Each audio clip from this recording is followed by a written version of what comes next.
कभी कभी ऐसा दर्द होता है जो चोट ठीक होने के महीनों सालों बाद भी बना रहता है, या फिर कभी कभी तो बिना किसी वजह के ही शुरू हो जाता है। ये वो पुराना लगातार बना रहने वाला दर्द है जिसने लाखों लोगों को परेशान कर रखा है, और सच कहूं तो मेडिकल साइंस को भी सालों तक उलझाए रखा। तो चलिए आज इसी पहेली को सुलझाने की कोशिश करते हैं। ये एक ऐसा सवाल है जो बहुत से लोग अक्सर खुद से पूछते हैं। सोचिए, जब सारे टेस्ट नॉर्मल आते हैं, डॉक्टर कहते हैं देखिए रिपोर्ट में तो सब कुछ ठीक है, लेकिन वो दर्द वो तो बना रहता है। ये बहुत ही निराशाजनक हो सकता है। तो आखिर हो क्या रहा है? यही सवाल हमें दर्द की एक बिल्कुल नई समझ की ओर ले जाता है। और हाँ, ये सिर्फ कुछ गिने चुने लोगों की बात नहीं है। एक अनुमान के मुताबिक दुनिया की करीब 5 से 7% आबादी सोमैटिक सिम्पटम डिसऑर्डर का अनुभव करती है। सोचिए, ये कोई छोटी मोटी बात नहीं है। ये दिखाता है कि ये एक बहुत बड़ी और एकदम असली समस्या है। तो ये सोमैटिक सिम्पटम डिसऑर्डर आखिर है क्या? देखिए, यहाँ सबसे ज़रूरी बात ये समझनी है कि दर्द और लक्षण वो 100% असली होते हैं। मतलब ये दिमाग में सिर्फ सोचा हुआ दर्द नहीं है, ये बिल्कुल असली है। जो लोग इससे गुजरते हैं उनके लिए ये दर्द उतना ही वास्तविक है जितना किसी हड्डी के टूटने का दर्द। इस डिसऑर्डर का असली फोकस इस बात पर है कि इन शारीरिक लक्षणों पर हमारी जो मनोवैज्ञानिक प्रतिक्रिया होती है वो कितनी तेज और तनावपूर्ण हो जाती है। ठीक है, तो चलिए अब इसमें थोड़ा और गहराई से उतरते हैं। अब हम उस बड़े बदलाव को देखेंगे जिसने दर्द को समझने का हमारा नजरिया ही कह सकते हैं पूरी तरह से बदल दिया है। यहां से हमारी सोच में एक बहुत बड़ा मोड़ आता है। अब देखिए, इस स्लाइड में दो बिल्कुल अलग अलग सोच दिखाई गई हैं। पुराना बायोमेडिकल मॉडल वो एकदम सीधा साधा था। उसका मानना था कि दर्द का कोई ना कोई शारीरिक कारण होगा, उसे ढूंढो और ठीक कर दो। लेकिन जब कोई कारण मिलता ही नहीं तो ये मॉडल फेल हो जाता है। और यहीं पर आता है नया बायोसाइकोसोशल मॉडल। ये कहता है कि भाई दर्द सिर्फ चोट का संकेत नहीं है, ये हमारे दिमाग का बनाया हुआ एक अनुभव है जिस पर हमारे विचारों का, हमारी भावनाओं का और हमारी जिंदगी के तनाव का बहुत गहरा असर पड़ता है। और इस नई सोच को शुरू करने वालों में एक बड़ा नाम था डॉक्टर जॉन सार्नो का।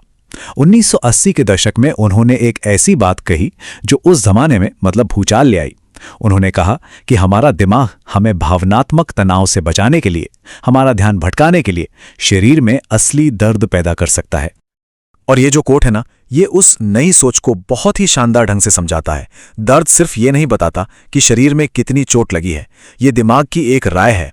अगर दिमाग को लगता है कि कोई खतरा है, अब चाहे वो खतरा शारीरिक हो या भावनात्मक हो, तो वो दर्द का अलार्म बजा सकता है, भले ही असल में कोई चोट हो ही ना। तो ठीक है, ये तो समझ आ गया कि दर्द दिमाग की एक राय है, पर सवाल ये है कि दिमाग आखिर ये राय बनाता कैसे है। चलिए अब थोड़ा साइंस में उतरते हैं और देखते हैं कि दिमाग के अंदर ये अलार्म सिस्टम काम कैसे करता है। तो मिलिए एमिग्डाला से। ये हमारे दिमाग का खतरा पहचानने वाला सिस्टम है। इसे समझिए हमारे दिमाग का एक सुपर सेंसिटिव कार अलार्म। जैसे इसे किसी भी तरह के खतरे का जरा सा भी अंदेशा होता है, ये फौरन बज उठता है। अब होता यह है कि जब पुराना दर्द या लगातार तनाव बना रहता है तो ये अलार्म सिस्टम हद से ज्यादा संवेदनशील हो जाता है।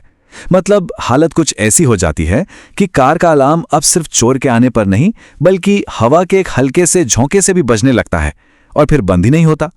दिमाग 24 घंटे हाई अलर्ट मोड में चला जाता है। और यहीं से एक दुष्चक्र शुरू हो जाता है। जैसे जैसे तनाव के सिग्नल बढ़ते हैं, एमिग्डाला और ज्यादा तेजी से रिएक्ट करता है। अब इसकी वजह से दिमाग का जो कंट्रोल सेंटर है यानी प्रीफ्रंटल कॉर्टेक्स वो कमजोर पड़ जाता है। ये वही हिस्सा है जो हमें शांत रहने में, चीजों को समझने में मदद करता है। और जब कंट्रोल सेंटर ही कमजोर हो गया तो अलार्म को बंद करने वाला कोई नहीं रहता। वैज्ञानिक इसे उत्तेजना अवरोध असंतुलन कहते हैं। अब ये सुनने में बड़ा भारी भरकम शब्द लगता है, पर इसका मतलब बहुत सीधा है। इसका मतलब है कि दिमाग के जो न्यूरल सर्किट हैं, जो तारे हैं, वो शारीरिक रूप से बदल गई हैं। खतरे के सिग्नल उत्तेजना बढ़ जाते हैं और शांति के सिग्नल अवरोध कम हो जाते हैं। तो अब समस्या शरीर के किसी हिस्से में नहीं बल्कि दिमाग की वायरिंग में है। तो क्या इसका मतलब ये है कि हम इस चक्कर में हमेशा के लिए फंस गए हैं? बिल्कुल नहीं। अच्छी खबर यह है कि जिस तरह दिमाग ने खतरे के सिग्नल देना सीखा है, ठीक उसी तरह उसे सुरक्षा के सिग्नल देना भी सिखाया जा सकता है। तो चलिए देखते हैं कि अपने दिमाग को रीट्रेन कैसे किया जा सकता है।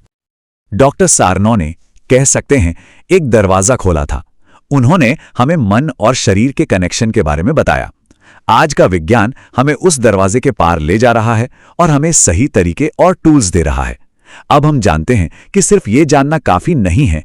ज्यादातर लोगों को दर्द के इन न्यूरल पैटर्न को बदलने के लिए एक स्ट्रक्चर्ड रोड मैप की जरूरत होती है। और ये है वो मॉडर्न रोड मैप। चलिए एक एक करके देखते हैं। पहला कदम अपने दर्द को समझना, यानी ये जानना कि ये शरीर में किसी गड़बड़ी का नहीं बल्कि दिमाग का एक सुरक्षा संकेत है। दूसरा, नर्वस सिस्टम को शांत करना, गहरी सांस लेने और हल्के मूवमेंट जैसी तकनीकों से, ताकि दिमाग को यह संदेश मिले कि सब सुरक्षित है। तीसरा, एक सुरक्षित माहौल में अपनी भावनाओं को समझना। और चौथा, किसी विशेषज्ञ के साथ काम करना जो पीआरटी या एसीटी जैसी आधुनिक थेरेपी में प्रशिक्षित हो। ये सभी कदम मिलकर उस अलार्म सिस्टम को रीसेट करने में मदद करते हैं। तो आज की सारी बातचीत का निचोड़ शायद इसी एक सवाल में है। क्या हो अगर दर्द से छुटकारा पाने का रास्ता उससे लड़ना नहीं बल्कि उसके संकेतों को सुनना और समझना है। ये समझकर कि हमारा दिमाग सिर्फ हमारी रक्षा करने की कोशिश कर रहा है, शायद हम उस अलार्म को शांत करना सीख सकते हैं और ठीक होने की तरफ एक नया उम्मीद भरा रास्ता खोज सकते हैं।